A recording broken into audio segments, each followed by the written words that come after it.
Assalamu alaikum students. Today we are going to solve chapter number 12.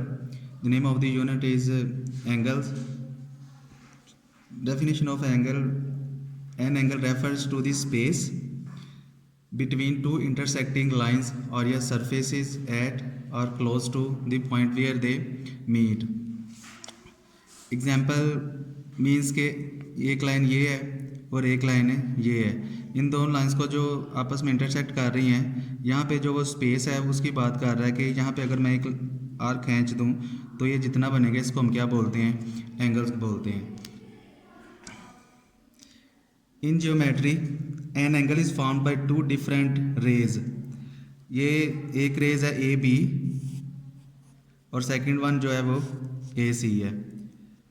Or line segment starting from the same point. The starting point of the ray is called vertex of the angle. ये जो starting point है जहाँ पे ये intersect कर रही है इसको हम क्या बोलते हैं, vertex बोलते हैं। And the two rays are known as its arms.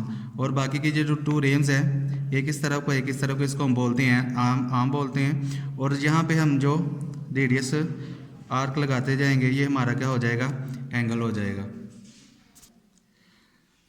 Types of angles, number 1 पे आ रहा है right angle. A right angle is of 90 degree. The arm of right angles are perpendicular to each other.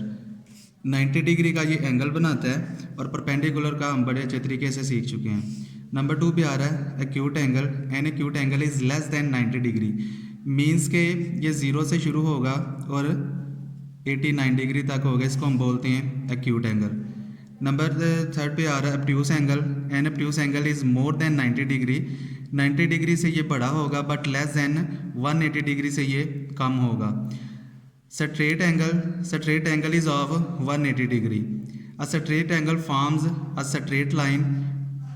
Straight line से ये बनता है और इसका जो टोटल होता है ये 180 डिग्री होता है 0 से लेके। Reflex angle, a reflex angle is more then 180 degree. 180 degree से ये बिगर होता है और बट लेस देन 360 डिग्री। और अगर कंप्लीट एंगल की बात करें तो ये मुकम्मल हमारा जो एक सर्कल होगा वो हमारा कितना होता है, टोटल 360 डिग्री। एक्सरसाइज नंबर हमारी 12 है। Before starting exercise number first I tell you that a protractor has 2 scales, outer and inner scale ranging from 0 to 180। इस साइड से भी आप देखेंगे तो 180 होगा 0 से, और अगर आप इनर स्केल देखेंगे तो 0 से 180 तक हो जाएगा। Running in clockwise and anti clockwise. ये एंटी क्लॉकवाइज है हमारा इनर स्केल, और आउटर जो स्केल है हमारा ये क्लॉकवाइज है। अच्छा, ये जो वाली लाइन है ना, इस लाइन को हम बोलते हैं बेस लाइन। क्वेश्चन नंबर 1 में उसने बोला है measure the following angles with the help of protractor. Protractor की मदद से हमने जो एंगल मिले हुए हैं हमने इसको मेजर करना है। अगर आप लोगों ने जो ये बेस लाइन है ये इसका मिड पॉइंट है, अगर आप लोग इसका जो राइट आर्म्स है ना, राइट इसकी लाइन है, इसको अगर आप लोगों ने या एंगल के ऊपर है ऐसे रखना है, वर्टेक्स भी है हमारा तो इसके ऊपर आप लोगों ने इस तरीके से रख देना है कि ये ओवरलैप हो जाए। मीन्स के प्रोटेक्टर की जो राइट लाइन है वो नीचे एंगल्स की काम के साथ ओवरलैप हो जाए, इसके साथ मिल जाए। अगर आप लोगों ने राइट साइड पे इसको मिलाया तो आप लोगों ने इनर स्केल को रीड करना है। अगर मैं इसको रीड करूँ 0 से लेके तो ये जहाँ पे जा रहा है ये वाली लाइन, ये 75 डिग्री का एंगल बन रहा है।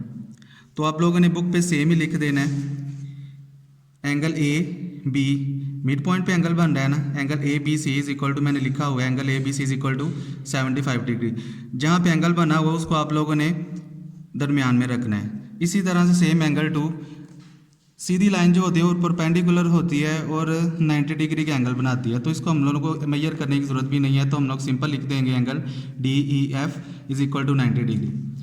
थर्ड एंगल की बात करें, आप लोगों ने सेम उसी तरह से बेस लाइन को वर्टेक्स वाई पे रखना है इस पोजीशन से। तो अगर मैं देखूं तो मेरे पास ये जो लाइन है ना इस तरह से ये 110 का एंगल बन रहा है। इनर स्केल को आप लोगों ने देखना है राइट पे रख के, तो मैंने लिखा हुआ angle X Y is equal to 110 degree. Fourth angle भी आप लोगों ने सेम उसी तरह से देखना है। क्वेश्चन नंबर 2 पे आते हैं। क्वेश्चन नंबर 2 है हमारा, fill in the boxes with the appropriate symbols greater than, equal to, less than. Between the following pairs of angles, इनके दरमियान में ये जो इसने छोड़ी हुई है स्पेस, वो कह रहा है कि इसमें इक्वल का एंगल लगना है या ग्रेटर देन या लेस देन लगना है, वो आप लोगों ने लगाना है। तो पार्ट नंबर 1 तो हमें मेजर करने की ज़रूरत नहीं है, मैंने सिंपल बताया, जो स्ट्रेट लाइन हो और बॉक्स बना होता है उसका हमें पता है कि ये एंगल 90 डिग्री पे बनता है। तो हम लोग सिंपल कह सकते हैं measure angle A B C equal to किसके है, measure angle D E F के। क्वेश्चन नंबर 2, एक्स वाई और जी है, measure angle X Y G. जिस तरह से मैंने बोला था आप लोगों को, इसकी जो बेस लाइन का जो मिड पॉइंट है वहाँ से मैं राइट साइड पे अगर इसको रखूँगा सेम इसी तरह से, तो अगर मैं इनर स्केल को रीड करूँ तो ये एंगल जो हमारा है ये तकरीबन 53 या 55 डिग्री बन रहा है। ठीक है, इसका तो हमें पता चल गया। इसको आप लोगों ने जब रखना है ऐसे, अब ये देखिए ये मैंने राइट है जो इसका है ना आर्म, उसको ऊपर ओवरलैप किया है प्रोटेक्टर का। तो जब आप लोगों ने लेफ़्ट पे रखा है मैंने, जब आप लोगों ने लेफ़्ट पे रखना है तो इसको आप लोगों ने आउटर स्केल से रीड करना है। तो अगर मैं देखूं तो ये वाला 35 डिग्री या 34 डिग्री बन रहा है। तो हमें पता चल गया कि X Y G greater than है किस एंगल से, R, angle R S T से बड़ा है। ठीक है, पार्ट नंबर 3 भी सेम उसी तरह से आप लोगों ने देखना है। ये मैंने बेस लाइन को ओवरलैप कर दिया, ये बन गई हमारी 100 डिग्री की।